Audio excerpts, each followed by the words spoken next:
বিবেকানন্দের বাণী ও জীবন দর্শন আজকে যুব সমাজকে গভীরভাবে প্রভাবিত করতে পারে।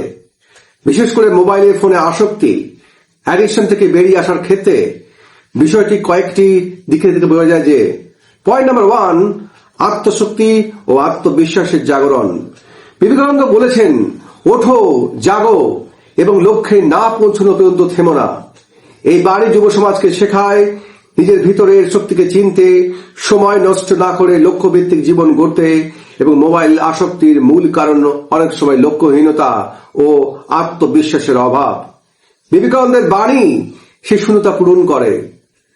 পয়েন্ট নাম্বার 2, সংযম ও আত্মনিয়ন্ত্রণের শিক্ষা। তিনি বারবার সংযম, সেলফ কন্ট্রোলের কথা বলেছেন। মোবাইল ফোন নিজে খারাপ নয়, কিন্তু অসংযমী আসক্তির জন্ম দেয়।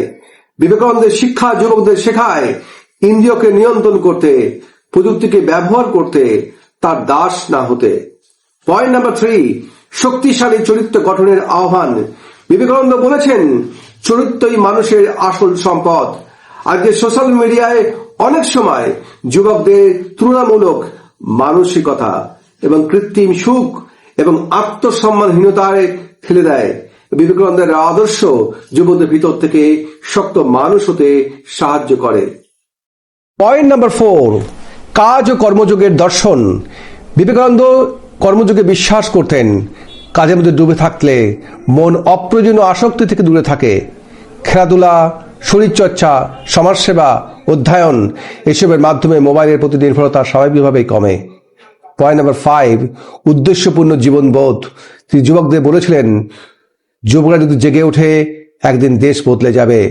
যখন যুবক বুঝতে পারে তার জীবন কেবল স্ক্রিনে আটকে থাকার জন্য নয়, তার দায়িত্ব আছে পরিবার, সমাজ ও দেশের প্রতি, তখন মোবাইল অ্যাডিকশন নিজেই গুরুত্ব হারায়।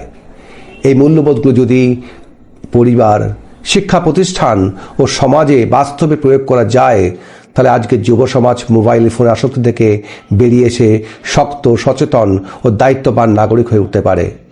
এই ধরনের ভিডিও পেতে অবশ্যই ডান দিকে তার বেল আইকনে প্রেস করবেন। অবশ্যই ড্রিম অ্যাচিভার্স এই স্পিচ গ্রুপ চ্যানেলটিকে সাবস্ক্রাইব করবেন, লাইক করবেন এবং শেয়ার করবেন।